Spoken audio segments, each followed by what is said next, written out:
Trusted healthcare choice for millions, real to real. Medicover Hospital, Secunderabad. Hi guys, welcome to I dream. నేను మీ Chanakya. Social మీడియాలో గత కొన్ని రోజుల నుంచి కూడా ఒక టాపిక్ అనేది కూడా వైరల్ అయిపోతూ ఉంది. దాని గురించి మీమ్స్ చేస్తూ ఉన్నారు, ప్యారడీలు చేస్తూ ఉన్నారు. అదే ఆడపిల్లలకు ఇల్లు ఉండదు. అటుంటే నాన్న ఇల్లు ఉంటుంది, ఇటుంటే మొగుడిల్లు ఉంటుంది, మాకెక్కడ ఇల్లు ఉంది అని చెప్పేసి దీని గురించి పెద్ద వాదన అనేది జరుగుతుంది. మరి దీని గురించి మాట్లాడడానికి అసలు ఎవరి వాదన అనేది కరెక్ట్ అనే దాని గురించి కూడా మాట్లాడడానికి ఇప్పుడు మనతో పాటు కూడా శేఖర్ భాష ఉన్నారు. అరే అన్నతో మాట్లాడతాం. ఆయన hi Chanakya. And Bigg Boss నుంచి బయటకు వచ్చి ఎగ్జాక్ట్ 1 year అయింది అనుకుంటా. Exact 1 year. ఓకే. అంటే పుట్టాడు అలా బయటకు వచ్చారు. ఓకే. అండ్ ఏంటన్నా ఇది సోషల్ మీడియాలో మనం వింటూ ఉన్నాము అండ్ ప్యారడీలు చేస్తూ ఉన్నారు. అండ్ కొన్ని ఈవెంట్స్లో అయితే దాని గురించి మాకు ఎక్కడ ఉంది అని చెప్పేసి దీని గురించి మాట్లాడుతున్నారు. ఏంటి అలా అమ్మాయి మాట్లాడడానికి పబ్లిసిటీ స్టంట్ అనుకోవచ్చా, లేకపోతే నిజంగా ఆవిడ చెప్పిన మాటల్లో బయట అంటే లేడీస్కి నిజంగా అలాంటి ఇల్లు లేదంటారా? ఇప్పుడు గవర్నమెంట్ ఏదైనా చట్టం చేసిందా, ఆడవాళ్ళు ఇల్లు కొనుక్కోకూడదు, ఆడవాళ్ళు డబ్బులు సంపాదించుకోకూడదు, ఒకవేళ మీరు సంపాదించుకున్న ఈ డబ్బులన్నీ కూడా మీ నాన్నకో మీ మొగుడికో ఇచ్చేయాలి, లేకపోతే నీ కొడుకో ఇచ్చేయాలి తప్ప మీరు డబ్బులు పెట్టుకోకూడదు, ఇలాంటిది ఏమన్నా చట్టం చేసిందా?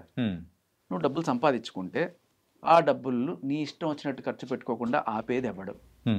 చాణక్య, నువ్వు సంపాదించుకుంటే నువ్వు ఖర్చు పెట్టుకుంటావు, మీ చెల్లెలో అక్కో లేకపోతే మీ భార్య ఎవరు సంపాదించుకున్నా వాళ్ళ ఇష్టం వచ్చినట్టు ఖర్చు పెట్టుకునే హక్కు వాళ్ళకు ఉంటుంది.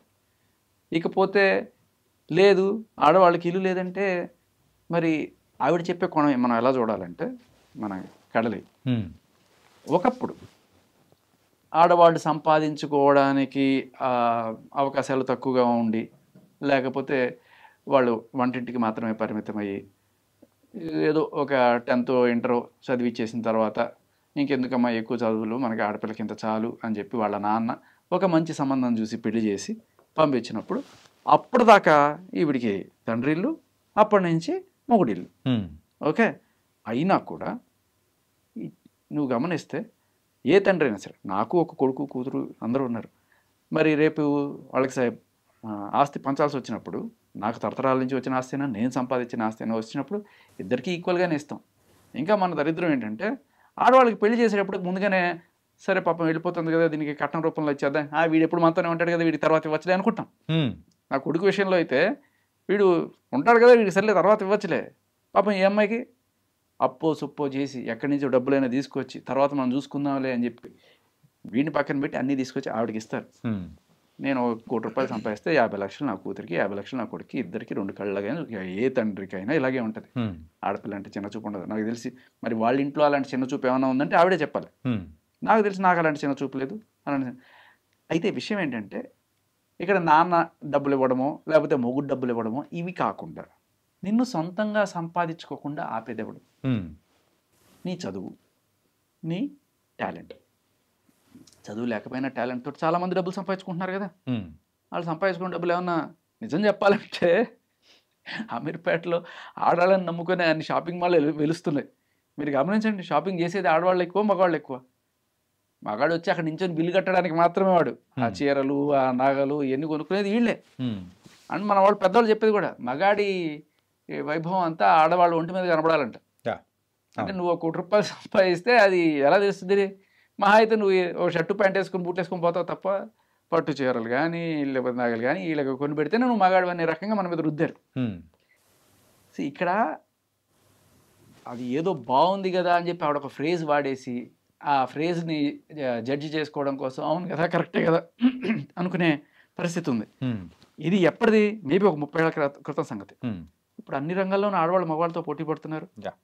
ఇంకా చెప్పాలంటే ఆవిడ ఇంకో మాట కూడా అంది, ఆపర్చునిటీస్. ఈక్వాలిటీ అంటే ఏంటి? ఆపర్చునిటీస్ ఈక్వల్గా ఉండాలి. కరెక్టే, ఆపర్చునిటీస్ ఈక్వల్గా ఉండాలి. మరి ఆవిడ అందులో మాటల్లో తీస్తూ కూలి వాళ్ళకి, ఆఖరికి కూలి వాళ్ళకి కూడా ఆడవాళ్ళకి తక్కువ వేతనం, మగవాళ్ళకి ఎక్కువ వేతనం, ఎందుకండి ఈ వివక్ష అన్నట్టుగా మాట్లాడింది. ఇక్కడ ఆడవాళ్ళకి తక్కువ మగవాళ్ళకి ఎక్కువ అనే కోణంలో అసలు ఆడ మగ అనే వ్యత్యాసం వాళ్ళకు ఉండదు. వాడికి కావాల్సింది పని.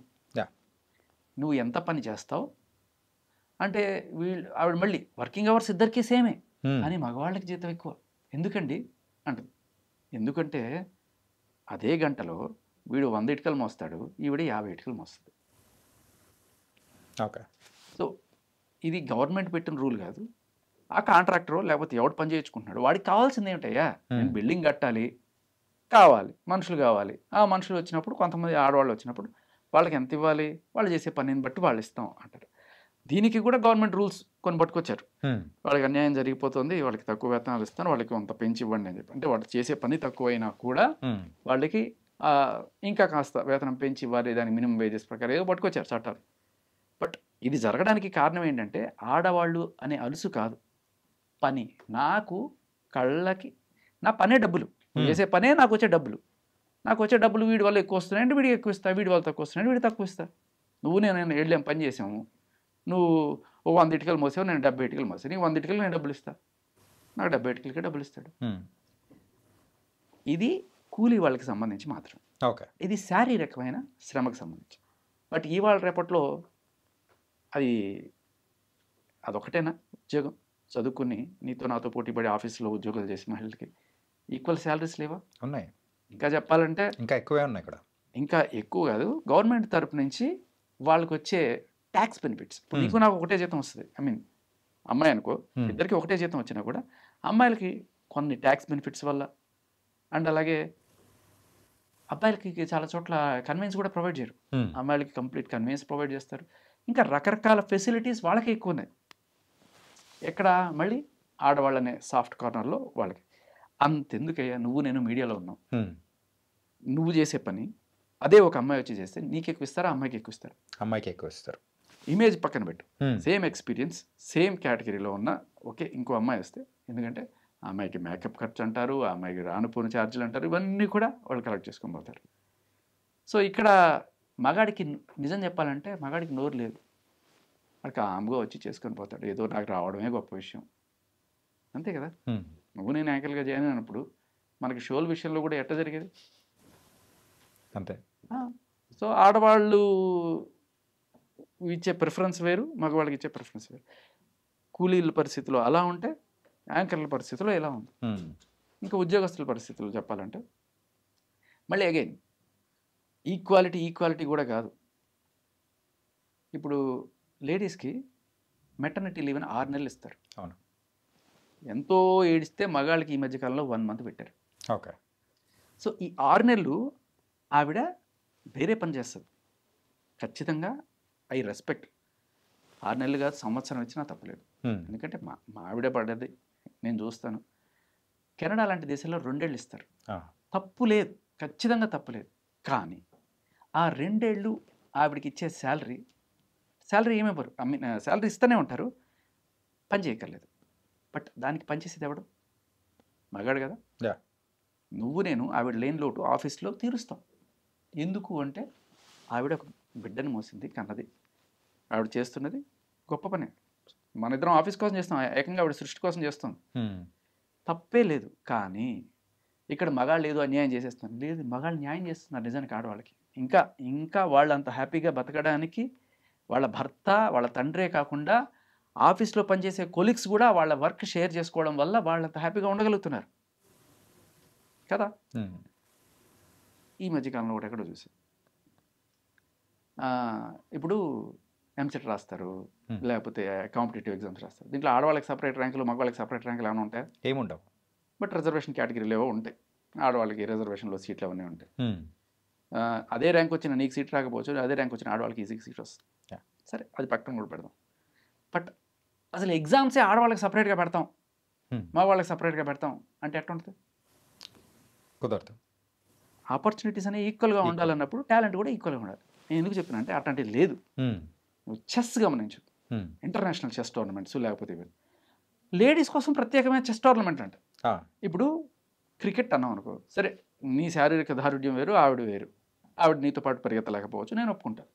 ఆవిడ అంత అథ్లెటిక్గా అంత స్పీడ్గా ఉండకపోవచ్చు, కాబట్టి వీళ్ళకి కలిపి క్రికెట్ పెట్టడము, లేకపోతే వేరే స్పోర్ట్స్ ఫిజికల్గా ఇన్వాల్వ్ అయ్యే స్పోర్ట్స్ పెట్టడము కరెక్ట్ కాకపోవచ్చు. బట్ చెస్ ఏంటే ప్యూర్లీ మెంటల్ గేమ్ కదా. మరి దీంట్లో ఆడవాళ్ళ తెలివితేటలు వేరు, మగవాళ్ళ తెలివితేటలు వేరు. బ్రెయిన్తో ఆడే గేమ్కి లేడీస్కి సపరేట్ టోర్నమెంట్స్ ఎందుకు? అర్థమే కావు కొన్ని ఓకే. జీవితంలో. సరే వాళ్ళని ఎంకరేజ్ చేయడానికి, వాళ్ళు బయటికి రావడానికి ఇటువంటివన్నీ కూడాను రకరకాలు చెప్తుంటారు. కానీ ఈ కోణంలో మనం చూస్తే ఆపర్చునిటీస్ ఇవాళ ఆడవాళ్ళకు ఉన్నంత మగాళ్ళకి లేవు అనేది అక్షర సత్యం. అక్షర సత్యం. ఎస్పెషల్లీ ఈ ఫాస్ట్ పేస్డ్ వరల్డ్లో. అండ్ దీంట్లో కూడా ఉద్యోగాలకు వెళ్ళినప్పుడు కూడా అంతెందుకు నువ్వు నేను ఇంటర్వ్యూకి వెళ్ళాం, మనం ఎంత క్యూలో నిల్చోవాల్సి వచ్చేది, లేకపోతే ఎంత చేసేది, వాళ్ళు ఎంత ఈజీగా చేసేవాళ్ళు. సో అది వేరు. ఆఖరికి ఏ ఆడవాళ్ళు రాకపోతే లాస్ట్ లాట్ ఏదైనా మిగిలితే అలా వచ్చిన మగవాళ్ళు కూడా చాలామంది ఉన్నారు యాంకరింగ్ ఫీల్డ్లో. అమ్మాయి చేసిన వ్యాఖ్యలు అనేది కూడా ఒకసారి చూసుకుంటుంటే ఇదొక ఇంటర్వ్యూ అనే కాదు, ప్రీవియస్గా జరిగిన గోల్డెన్ ఇంటర్వ్యూస్ అనేది కూడా ఒకసారి చూసుకుంటే ఎందుకు మగవాడు అనేటప్పటికీ అంత చిన్న చూపు అనేది చూపించడం అనేది కూడా చూస్తున్నాము. ఆడవాళ్ళు అంటే మగవాళ్ళ మీద కూడా మగవాళ్ళ మీద చిన్న చూపు చూపించడం అంటే అన్యాయం జరుగుతూ ఉంది, అది కరెక్టే. ఏంటి కరెక్ట్? ఖచ్చితంగా కాదు. అన్యాయం జరుగుతుంది మగాడికి, మగాడికి ఖచ్చితంగా అన్యాయం అంటే ఆడవాళ్ళకి జరగట్లేదంటారా? ఆడవాళ్ళకి అన్యాయం జరిగితే అంటే ఏ రకంగా జరుగుతుంది? ఇప్పుడు 2 రకాలుగానే జరగచ్చు. కానీ ఈ ఉన్న సిచ్యువేషన్లో చట్టపరంగా ఈ హక్కుల పరంగా ఆపర్చునిటీస్ పరంగా ఇవాళ మగవాడికి అన్యాయం జరుగుతుంది. ఒకవేళ ఆడవాళ్ళకి అన్యాయం జరుగుతుంది అనుకుంటే మేబీ ఆవిడ భర్త వల్ల పర్సనల్ లెవెల్లో అన్యాయం జరుగుతుండొచ్చు. ఓకే, అంతే తప్ప చట్టపరంగా ఇవాళ మహిళలకే ఫేవర్గా ఉన్నాయి చట్టాలు. ఆపర్చునిటీస్ పరంగా మహిళలకే ఫేవర్గా ఉన్నాయి. ఎడ్యుకేషన్ పరంగా కూడా మహిళలకే ఫేవర్గా ఉన్నాయి. రాజ్యాంగము, చట్టాలు, సొసైటీ, ఆపర్చునిటీస్ అన్నీ వాళ్ళకి ఫేవర్గా ఉన్నప్పుడు అన్యాయం ఎవరికి జరుగుతుందా? ఆడవాళ్ళకి అన్యాయం జరుగుతుందంటే మొగుడు కొట్టాడనో, లేకపోతే వాళ్ళు తిట్టారనో, వెళ్ళం కొట్టే మొగుళ్ళు కూడా చాలామంది ఉన్నారు. ఇది పర్సనల్ లెవెల్లో జరిగాయి. ఇది మన హక్కు. పుట్టిన ప్రతి వ్యక్తికి, మగాడికి ఆడవాళ్ళలాగే హక్కులు ఉండాలి కదా. కాకపోతే అక్కడైతే 2 మిక్స్ చేసి మాట్లాడుతున్నారు కదా. అదే అంటున్నా, అన్యాయం జరిగినప్పుడేమో ఆ ఇంట్లో ఆయన కొట్టాడు, వాళ్ళ నాన్న కొట్టాడు. న్యాయం జరిగినప్పుడేమో ఇక్కడ గవర్నమెంట్ వాళ్ళు న్యాయం చేశారు. గవర్నమెంట్ వాళ్ళు ఏం న్యాయం చేశారంటే ఆపర్చునిటీస్ అన్నిట్లోనూ వాళ్ళకి రిజర్వేషన్లు, లేకపోతే ప్రత్యేకమైన చట్టాలు, సాక్ష్యాలు లేకుండా కూడా కేసులు పెట్టేవి, ఇవన్నీ కూడా భరణాలు. అన్నిటికంటే దారుణమైన విషయం అలుమని అంటారు కదా, అంటే మొగుడు పెళ్ళం విడిపోయినప్పుడు మొగుడు ఎంతో కొంత ఇవ్వాలి, నెల నెల ఆవిడ పోషిస్తూ ఉండాలన్నమాట. అండ్ రీసెంట్గా చూసారు అంటే వన్ టైం సెటిల్మెంట్, 50 లక్షలు 30 లక్షలు మొగుడు ఇచ్చేస్తాడు. ఈ 30 లక్షలు తీసుకుని ఆవిడ ఇంకొని పెళ్లి చేసుకుంటుంది. ఓకే, వాళ్ళు ఏమనుకుంటారు, అరే నేను సంపాదించిన డబ్బులతో ఇంకొని పెళ్లి చేసుకుని చేసుకున్నా ఉంటే నాకు ఎంత కాలిపోద్ది. అదే కదా. ఇది ఏ రకమైన న్యాయం? చైనాలో నిజం చెప్పాలంటే ఈక్వాలిటీ గురించి మాట్లాడుకుంటే చైనా ఆడ మగ మనలాగా రిజర్వేషన్లు ఏ తేడాలు చూపించదు. అటువంటి దేశంలో ఒకప్పుడు ఉండే ఈ భరణాలు ఇటువంటి అన్నది. మొన్న రీసెంట్గా నాకు తెలిసి 1 year or 2 years బ్యాక్ మొత్తం తీసి వదలబడేశారు. పెద్ద పెంట అయిపోయింది, ఇది చిరాకు అయిపోయింది. కష్టపడి సంపాదించుకోవడం నేర్చుకోవాలి తప్ప ఇలా ఆడిని అడుక్కొని లేకపోతే చట్టాలు ఉన్నాయి అని చెప్పి కేసులు వేసి లాక్కోవడం అనేది కరెక్ట్. సుప్రీంకోర్టు లేటెస్ట్గా ఒక జడ్జిమెంట్లో ఇచ్చింది. ఒక ఆవిడ ఏదో మొగుడు పెళ్ళం విడిపోతున్నాము, నాకు ఎంతో కొంత ఇప్పించండి అని చెప్పి చేస్తే, నువ్వు ఏం చదువుకున్నావు? MBAనో ఇంజనీరింగో ఏదో చేసింది, ఉద్యోగం చేసుకుంటుంది, అన్నీ ఉన్నాయి, ఇన్కమ్ ట్యాక్స్ రిటర్న్ సబ్మిట్ చేస్తుంది. ఇంత ఉండి నువ్వు ఎందుకమ్మా హుందాగా డబ్బులు సంపాదించుకొని బతుకోలేవు, ఎందుకు మొగుడిని దేహి అని చెప్పి అడుక్కొని బతుకుతున్నావు? మీరు హుందాగా బతకడం నేర్చుకోండి అని సుప్రీంకోర్టు వ్యాఖ్యానించింది. సో ఆపర్చునిటీస్ అనేవి ఈక్వల్గా ఉన్నప్పుడు నీకెందుకు ఇవ్వాలి భరణం? అండ్ అదే భరణం మగాడికి ఎందుకు ఇవ్వరు? ఈక్వాలిటీ కదా. మొగుడు పెళ్ళం విడిపోయారు, నువ్వు భరణం మొగుడికి. మగాడని వాడు పోషించడానికి పుట్టాడా? పురుషుడు పోషించడం దగ్గరగా ఉందనే. సో నిజంగా చెప్పాలంటే మనల్ని ఇంకా ఒక భ్రమలో బతికేట్టు ఆడవాళ్ళు అన్యాయం అనేది ముసుగు వేసుకొని చాలా రోజుల నుంచి సొసైటీలో ఇది నడుపుతూ ఈ ఫెమినిస్టులు వీళ్ళందరూ కూడాను మగాడిని ఒక ఇన్సెక్యూరిటీకి గురి చేస్తూ, మగాడు అవును ఇది నిజమేనేమో అని చెప్పి నువ్వే అన్నావు, ఏమో మగాడికి అన్యాయం జరుగుతుంది అనే స్టేజ్లో మగాడు వెళ్ళిపోయేలా చేసి ఇవాళ అన్ని రకాల ఫెసిలిటీస్ అక్కడే పోతున్నాయి, అన్ని రకాల ఆపర్చునిటీస్ అడిపోతున్నాయి, మగాడు అడుగు తినే స్టేజ్కి వస్తున్నాడు. అంటే అమ్మాయిలు అనేటప్పటికీ మంచివాళ్ళు, కానీ ఈ అమ్మాయి చేసిన వ్యాఖ్యలు ఏదైతే అమ్మాయి అబ్బాయి ఇద్దరు కూడా జస్ట్ తల్లి కడుపు నుంచే ఉంటారు, వస్తారు, ఒకే తల్లి కడుపు నుంచి వచ్చిన వాళ్ళే. సడన్ గా ఆడవాళ్ళు మంచి వాళ్ళు, మగవాళ్ళు చెడ్డవాళ్ళు ఏమీ అయిపోరు.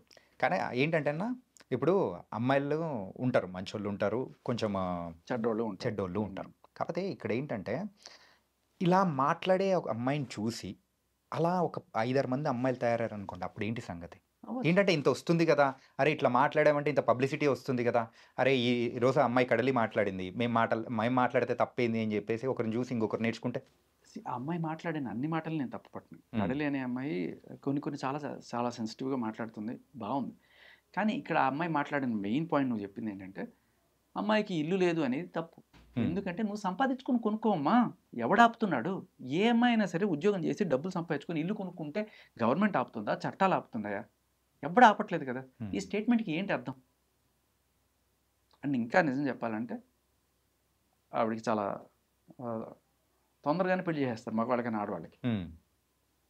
ఆ టైంలోనే అంటే చేసేటప్పుడే వాళ్ళు స్థితిగతుల కన్నా ఎక్కువ, ఒక రిక్షా తొక్కుకునేవాడు ఒక కారు ఉండేవాడికి, ఒక 10 లక్షలు ఉండేవాడు, ఒక 20 లక్షలు ఉండేవాడికి ఇలా ఇచ్చి పెళ్లి చేద్దాం అనుకుంటా. వాళ్ళ మైండ్ సెట్ కూడా, ఆవిడంటే మైండ్ సెట్స్ గురించి మాట్లాడుతుంది. మగాడు అనేవాళ్ళు ఎందుకు ఆడవాళ్ళని అదో రకంగా చూస్తూ ఇది చేస్తారు, మా ఇష్టం వచ్చినట్టు డ్రెస్ వేసుకుంటాం. అలాగే ఈ మైండ్ సెట్ విషయానికి వస్తే ఆడవాళ్ళు ఒక అమ్మాయిని నేను 100 మందిని అడిగాను, ఒక్కళ్ళు కూడా నాకు ఈ ఆన్సర్ చెప్పలే. అమ్మ నువ్వు పెళ్లి చేసుకునే అబ్బాయి నీకన్నా పొట్టిగా ఉంటే చేసుకుంటావా? లేదు. నీకన్నా చదువు తక్కువ ఉంటే మేబీ, కానీ చేసుకో, మోస్ట్ లైక్లీ నాట్. నీకన్నా ఆస్తి తక్కువ ఉండకూడదు, నీకన్నా వయసు తక్కువ ఉండకూడదు, వయసులో పెద్ద ఉండాలి, హైట్లో పెద్ద ఉండాలి, చదువులో పెద్ద ఉండాలి, ఆస్తిలో పెద్ద ఉండాలి, అన్నిట్లోనూ ఎక్కువ ఉండాలి. ఈక్వాలిటీ కావాలి మాకు. ఓకే. వాళ్ళకి అసలు వాళ్ళకి ఆ మైండ్ సెట్ మారాలి. ఏ పొట్టిగా ఉంటే ఎందుకు చేసుకోకూడదు? మగాడు చేసుకోవట్లేదా పొట్టిగా ఉండే అమ్మాయిని? అలా మనం తయారు చేయబడ్డాం, మనమే కాదు వాళ్ళు కూడా. ఓకే. తరతరాలుగా ఇలా వచ్చింది, అలా ఉంటుంది. వాళ్ళని వాళ్ళు మార్చుకోవాలి ఫస్ట్. ఈక్వాలిటీ అనే విషయంలో అక్కడి నుంచి రావాలి, వాళ్ళు మారాలి ఫస్ట్. అండ్ ఫైనల్గా ఈవెన్ వాళ్ళనే కాదు, కొంతమంది ఫెమినిస్ట్ మాట్లాడేటప్పుడు కూడా అంటే ఎప్పుడో జరిగిన, అంటే వాళ్ళ మీద జరిగిన దాడుల దాని గురించి ప్రజెంట్ ఇప్పుడు ఉన్న టైం లైన్, సో ఇప్పుడు ఈక్వాలిటీ అనేది కూడా మ్యాక్సిమం వచ్చింది. ఇన్ఫ్యాక్ట్ చెప్పాలంటే మగవాళ్ళ కంటే అమ్మాయిలు ఒక అడుగు ముందుగానే ఉన్నారు. వాళ్ళు ఎక్కువ సమానం, మనం తక్కువ సమానం, ఆ టైప్లో ఉన్నాం. కానీ ఆ రోజు జరిగిన ఇన్సిడెంట్స్ అనేది కూడా ఇప్పుడు మెన్షన్ చేయడం వల్ల అంటే ఏం సాధిస్తారని? ఏం సాధిస్తారు? బ్రహ్మాండంగా హక్కులు సాధించుకుంటున్నారు, రిజర్వేషన్లు సాధించుకుంటున్నారు, చట్టాలు సాధించుకుంటున్నారు, ఇన్ని సాధించుకుంటున్నారు కదా. జస్ట్ ఇక్కడ ఉన్న ఒక వెల్ ఎడ్యుకేటెడ్ ఆస్తిపరురాలు అన్నీ ఉండి కూడా నేను అమ్మాయిని అని చెప్పి ఎవరైతే ఒక తాండాలో గిరిజన స్త్రీ ఆస్తి లేక ఆపర్చునిటీస్ లేక బాధపడుతుందో వాళ్ళ కోసం చేయబడిన చట్టాలని ఏకంగా మహిళల కోసం చేశారు కాబట్టి నేను దీన్ని వాడుకుంటాను అని చెప్పి ఈవిడికి అన్నీ ఉన్నా కూడా ఈవిడ భరణం కోసం వెళ్తుంది, ఈవిడ అదే రిజర్వేషన్ కోసం వెళ్తుంది. సో ఏంటంటే మనకు ఉన్నాయి కాబట్టి అది చూపించి ఇక్కడ వీళ్ళు బతుకుతాం. నిజం చెప్పాలంటే ఈ చట్టాలు కూడా పాపం ఇలా వీక్ మహిళల కోసం చేపట్ట చట్టాలు. నిజానికి ఇవాళ కేసులు పెడుతున్న మహిళలందరూ కూడా స్ట్రాంగ్ మహిళలు. నువ్వు గమనించండి, రీసెంట్గా ఒక స్టార్ హీరో మీద ఒక అమ్మాయి వెళ్ళి కేసు పెట్టింది. ఆవిడ చెప్తుంది, మాది జమీందారు వంశం, మా నానమ్మ జమీందారు, అసలు నేను ముష్టేస్తాను వాళ్ళకి కావాలంటే, అంత డబ్బులు అంత ఉన్నాయి, ఇటువంటి వాళ్ళే వెళ్ళి కేసులు పెట్టగలుగుతున్నారు తప్ప. నిజానికి ఒక డ్యాన్స్ యూనియన్లో ఒక అమ్మాయికి ఆపర్చునిటీస్ ఇవ్వాలంటే నువ్వు నాతో వచ్చి ఉంటేనే నీకు ఆపర్చునిటీ ఇస్తానని చెప్పి బలవంతం చేసిన వాడు ఆ అమ్మాయి వెళ్ళి దేవుడా నన్ను రక్షించండి అని చెప్పి పోలీస్ స్టేషన్ చుట్టూ కేసులు పెట్టడానికి తిరిగితే, ఇక్కడ కాదమ్మా ఆ స్టేషన్కి పో, ఆ స్టేషన్ కాదమ్మా ఈ స్టేషన్కి పో అని చెప్పి తిప్పే వ్యవస్థ.